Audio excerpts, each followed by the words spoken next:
Hey, I'm Dr. Ed, and we're going to be talking about range of motion for the neck and the back. What you want to remember is that 80% of the brain's activity is based off of movement. And so, propose the question to you, when's the last time you challenged any joint in your body as far as stretching? Stretching is really important. Every day we should be doing. If you have any animals at home, what's the first thing they do whenever they get up from sleeping?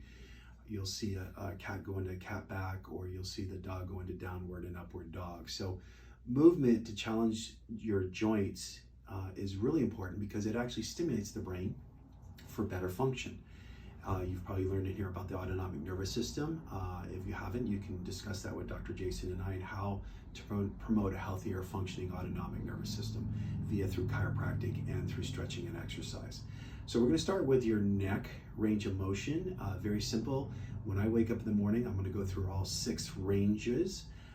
First, I'll start with rotation and just relax the arms. Take a couple of breaths, diaphragm breaths, where you breathe in through your stomach and not your chest, but breathe in, let your stomach expand as you breathe in, and then tighten back up as you exhale. Then I'm just going to gently turn as far as I can go without raising my shoulder up. And I'm going to hold for 3 seconds, and I'm going to turn to the opposite side, and I'm going to hold for 3 seconds. Then I'm going to bring my chin to my chest,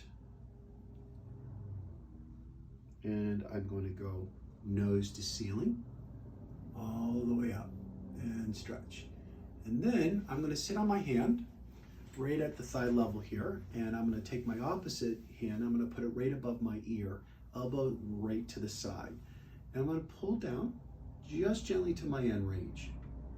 This one, if you'd like, you can add what's called an isometric stretch, where you actually resist back up for 3 seconds against your hand, pushing your head back up this way, and then just pull gently, slightly further down.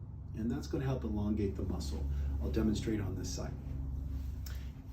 Hand underneath mid-thigh, opposite hand right above ear, right to the side, pull to your end range, right about there, and then push your head upward against your hand for 3 seconds, and then release further.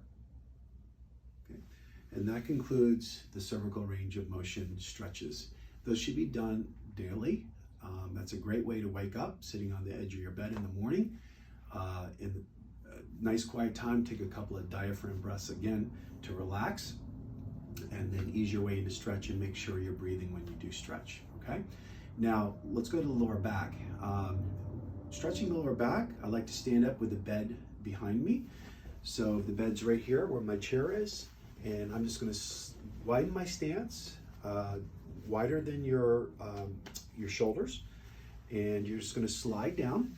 You can bend your knees on this if you'd like, and you'll feel your spine often release. Touch the floor.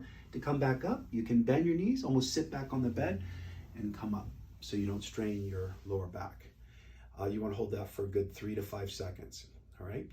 Now we're going to go to extension, where I take my thumbs, I put them right in the back here, right at the belt line, and wide stance again.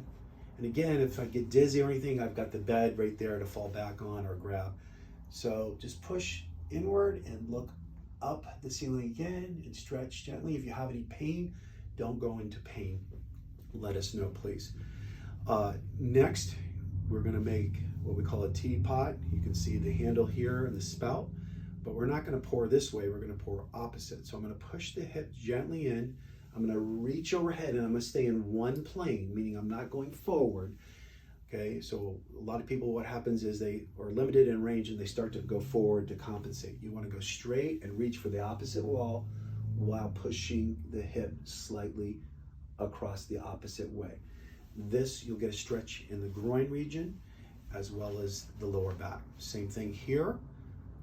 Pour the opposite way, and you're going to reach for opposite wall, pushing the hip in, and hold for 3 to 5 seconds.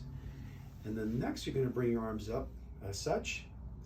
You're going to bring the elbow back to the back wall. Now, what will happen here is you want to keep your lower half of your body below your belt line stable. So in other words, you don't want to turn and twist your knees while doing this. So just the upper body, and you can look as well, and elbow to the back wall. If you notice my belt, anything below my belt line stays straight, and I have my knees slightly engaged, meaning my legs are not straight. The quadriceps are slightly engaged to take stress off the knees and the hips. And that concludes the lumbar or lower back range of motion. Both of those should be done daily, again, to create a nice rhythm. It stimulates your autonomic nervous system and gets things functioning much better because you're stimulating mechanoreceptors, these nerve endings in the spine, which again helps keep a good balance of your autonomic nervous system and everything functioning physiologically much better. So range of motion should be performed daily as a rhythm. Thank you.